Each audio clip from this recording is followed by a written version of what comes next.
योगी और नरेंद्र मोदी की लड़ाई जारी है, लेकिन मोदी शाह की काट योगी के पास है और योगी अपने उसी मंत्र से आगे बढ़ रहे हैं और मोदी शाह की बोलती बंद कर रहे हैं। इसके साथ ही साथ अमित शाह के प्यादे केशव और ब्रजेश पाठक के पर कतर रहे हैं। देखिए रिपोर्ट।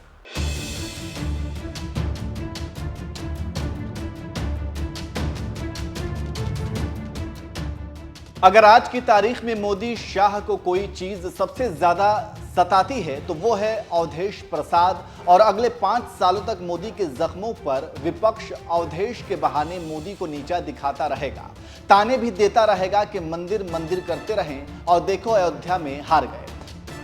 अयोध्या को लेकर देश जीतने चले थे, लेकिन बात गई रात गई वाली बात अब एक बार फिर हो रही है। यूपी में खाली 10 सीटों पर उपचुनाव होने वाले हैं और इस चुनाव को योगी के रुतबे के नजरिए से देखा जा रहा है और कहा जा रहा है कि अगर योगी उपचुनाव हारे तो कुर्सी जानी तय है, क्योंकि इस उपचुनाव को योगी और मोदी के बीच साख की लड़ाई के तौर पर देखा जा रहा है। और कहा जा रहा है कि अगर अयोध्या की मिल्कीपुर सीट बीजेपी नहीं जीती तो इस बार पहली बार की अपेक्षा भारी बेइज्जती होगी। इसलिए योगी ने उपचुनाव की कमान अपने हाथ में ले ली है और किसी भी सूरत में उपचुनाव को हारने नहीं देना चाहते हैं। ऐसे में अब योगी लगातार मॉनिटरिंग कर रहे हैं। जानकार कह रहे हैं कि इस बार योगी आर पार की राजनीति कर रहे हैं, इसलिए योगी अपनी पसंदीदा पिच हिंदू मुसलमान पर आ गए हैं। हमें सम और विषम परिस्थिति में कोई हमारे मूल्यों के से डिगा न सकता हो, कोई हमें हमारी भावनाओं के साथ खिलवाड़ न कर सकता हो, यह हम अवश्य प्रयास करें।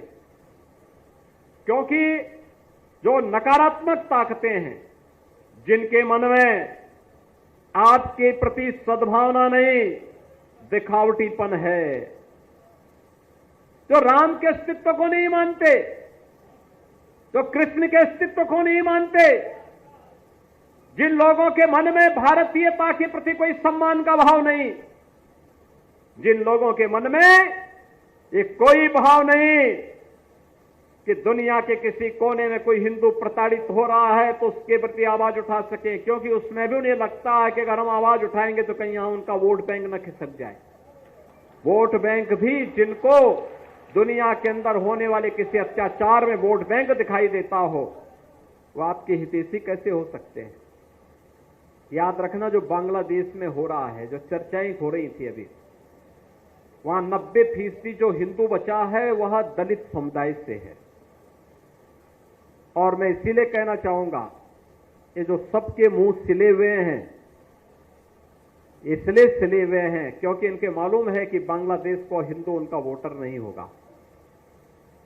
वह हिंदू है, ये हो सकता है उसकी गलती हो, लेकिन हम उसको गलती नहीं मानते, हम उसको मानते हैं उसका सौभाग्य है कि वो हिंदू है और उसकी रक्षा करना हम सबका दायित्व है। उसकी पीड़ा के साथ खड़ा होना हमारा दायित्व है। हमारे लिए वह हिंदू है, एक मानव है, एक मानव के नाते उसकी मानवता की रक्षा करना, उसके जीवन को संरक्षण देने के लिए एक आवाज उठाना, ये हमारा दायित्व है और हम अपने इस दायित्व को निर्वहन जीवन भर करेंगे। ये किसी भी पक्ष और विपक्ष का मुद्दा नहीं, बल्कि मानवता को बचाने का मुद्दा है।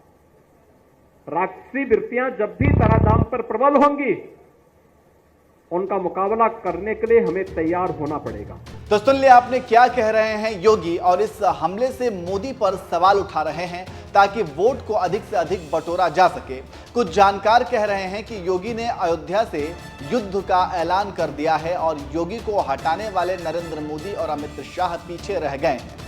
राजनीतिक विश्लेषकों की माने तो योगी ने मोदी शाह के सामने एक लंबी लकीर खींच दी है और उपचुनाव को अपने हाथ में रखकर आगे बढ़ रहे हैं और ये साबित करने पर तुले हुए हैं कि इस बार हार तो नहीं होगी। जानकारों का कहना है कि अयोध्या के मिल्कीपुर विधानसभा चुनाव को जीतने के लिए योगी को फ्री हैंड मिला है और योगी को मिल्कीपुर जिता कर लाना है।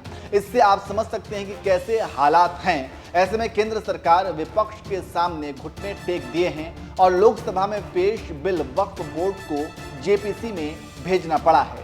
ऐसे में मौके की नजाकत को देखते हुए योगी फ्रंट फुट पर खेल रहे हैं और मोदी शाह को बता रहे हैं कि मैं योगी हूं, हिंदी, हिंदुत्व और हिंदू पर आगे बढ़ रहे हैं, ये जानते हुए भी अयोध्या में हार चुकी है। योगी हार्डलाइन हिंदुत्व को ही अपना हथियार बनाए हुए हैं। जानकारों का कहना है कि योगी का फेस ग्राउंड अयोध्या है, जो अपने आप में उत्तर भारत का पावर सेंटर है। राजनीतिक विश्लेषकों की माने तो योगी को अयोध्या में अपना दो काम करना है। पहला है बांग्लादेश में हुआ तख्ता पलट पर हिंदुओं की स्थिति पर अपनी बात रखनी है, और दूसरा ये कि जो दलित और पिछड़ा वर्ग से हट गए थे उन्हें जोड़ना है। आज अयोध्या की जब हम बात करते हैं तो अयोध्या में 500 वर्षों का इंतजार समाप्त हुआ। पूज्य संतों का लंबी साधना और संघर्ष आज अयोध्या धाम में प्रभु रामलला के विराजमान होने के साथ वह मूर्त रूप ली है, दुनिया को अयोध्या की ओर आकर्षित की है। जिन लोगों के लिए संभव था कि अयोध्या में क्या भगवान राम का जन्मभूमि पर मंदिर बनेगा, लोग पूछते थे, प्रश्न भरी निगाहों से पूछते थे। हम लोग तब भी कहते थे हां जरूर बनेगा, चिंता मत करिए, जरूर बनेगा, अवश्य सफलता मिलेगी। जो लोग बोलते थे क्या अयोध्या की सड़कें चौड़ी होंगी, हमने कहा अयोध्या की तो होंगी, लेकिन अयोध्या से आसपास का क्षेत्र भी लाभान्वित होगा। और आज लखनऊ से अयोध्या के बीच में हो, लखनऊ से प्रयागराज के बीच में हो, अयोध्या से रायबरेली के बीच में हो, अयोध्या से गोंडा के बीच में हो, अयोध्या से बस्ती का मार्ग हो, अयोध्या से काशी का मार्ग हो, ये सभी मार्ग 4 लेन की कनेक्टिविटी से जुड़ चुके हैं। बाकी जो बचा है वह जुड़ने की प्रक्रिया के साथ आगे बढ़ चुका है। अयोध्या में ट्रेन नहीं आती थी, एक सिंगल लाइन थी, आज डबल लाइन से जुड़ चुका है। अयोध्या में एयरपोर्ट नहीं था, आज इंटरनेशनल एयरपोर्ट बन चुका है। 14-15 फ्लाइट अयोध्या से जुड़ चुकी है। कितने वर्ष लगे अयोध्या में हवाई जहाज को आने में? मुझे लगता है कि हजारों वर्ष लग गए, हजारों वर्ष। भगवान राम अपने पुष्पक विमान से यहां पधारे थे और पूरा द्वापर चला गया, कलयुग भी अपने एक लंबे कालखंड को संपन्न कर चुका है।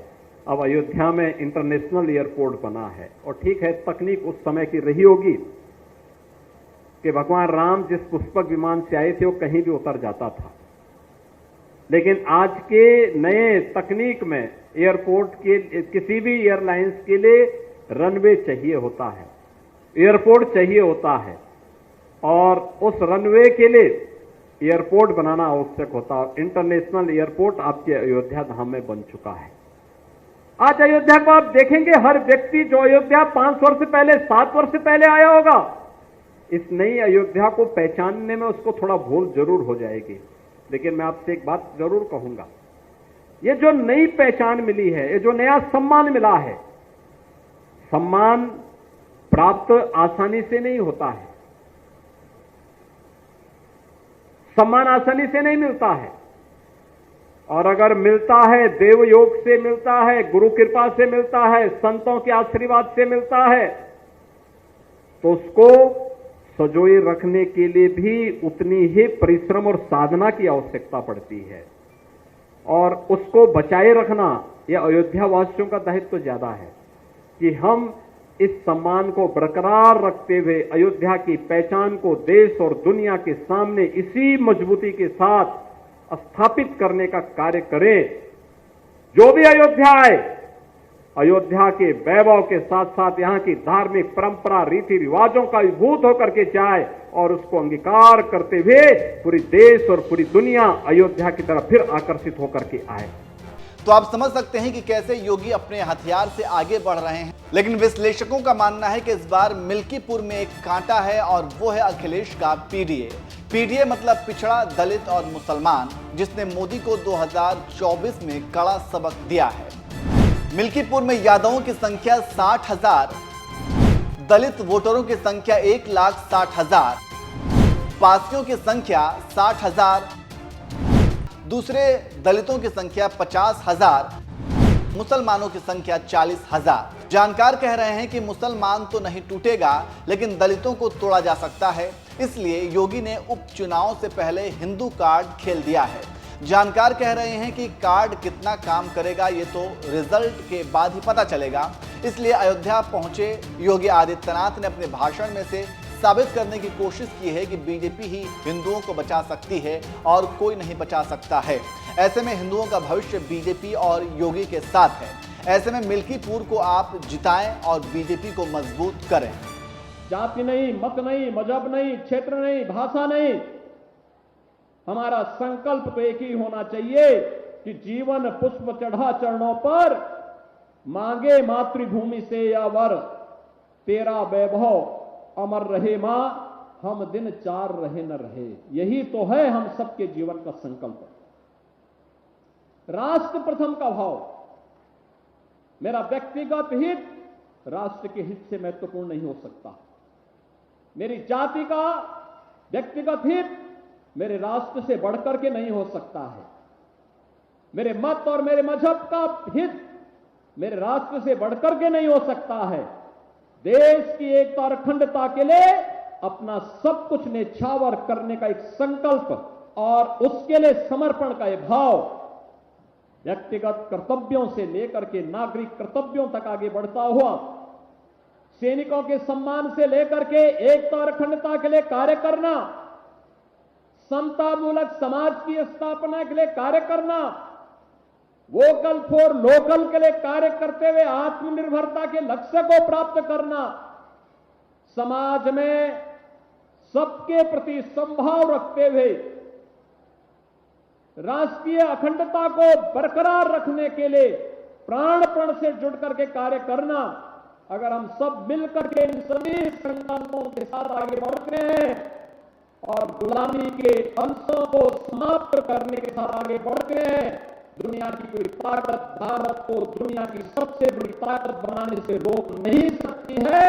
अब भारत का समय आ गया है और भारत के समय के लिए प्रधानमंत्री मोदी जी ने इसीलिए कहा था, इसीलिए आजादी के अमृत महोत्सव में प्रधानमंत्री जी ने कहा था कि यही समय है और सही समय है।